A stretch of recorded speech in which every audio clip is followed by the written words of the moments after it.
तब मैं प्रसन्न होऊंगा।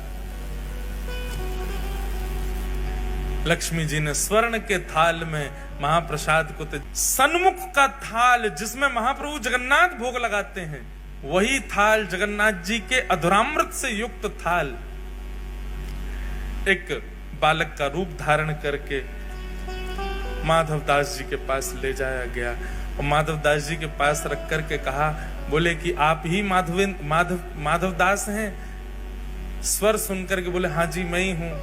बोले श्री ठाकुर जी ने आपके लिए प्रसाद भेजा है मंदिर से, पा लीजिए। माधवदास जी तो महाराज प्रसाद देखने में व्यस्त हो गए, बालक अंतर ध्यान हो गया, प्रसाद देख करके इतने प्रसन्न हो गए, बोले ठाकुर जी ने प्रसाद भेजा, तुरंत प्रसाद पा लिया। प्रातः काल होते ही मंदिर में थाल नहीं मिला, सब जगह हाहाकार मच गई, पुजारियों पर प्रश्न चिन्ह उठाने लगे। गजपति महाराज ने पुजारियों को खड़ा किया, थाल कहां गया ठाकुर जी का? सब बोले हमने तो भीतर ही पधराया, पता नहीं कहां गया।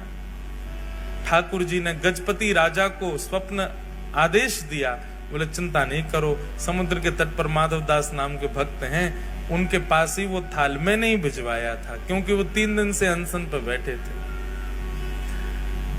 ये खबर सुनते ही सब पुजारियों सहित गजपति राजा गए और समुद्र तट पर देखा माधवदास जी बैठे प्रसन्न मुद्रा में, स्वर्ण का थाल रखा है, प्रसाद पा चुके। सब ने जाके दंडवत किया और कहा महाराज आप दर्शन के लिए चलो।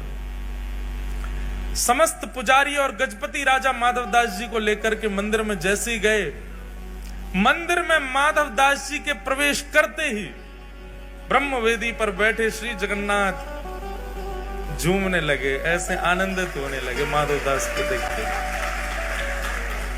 ठाकुर जी झूमने लगे माधवदास को और जैसे ही झूमने लगे सब पंडा पुजारी जय जयकार करने लगे, हरि हरि बोलो, हरि हरि बोलो। महाप्रभु प्रसन्न हो गए माधवदास को देख करके।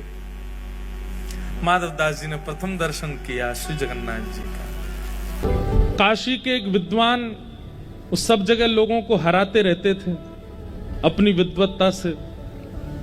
उनको किसी ने कहा, बोले कि हम तुमको विद्वान तब मानेंगे कि तुम जगन्नाथपुरी जाकर के माधवदास को हरा के आओ।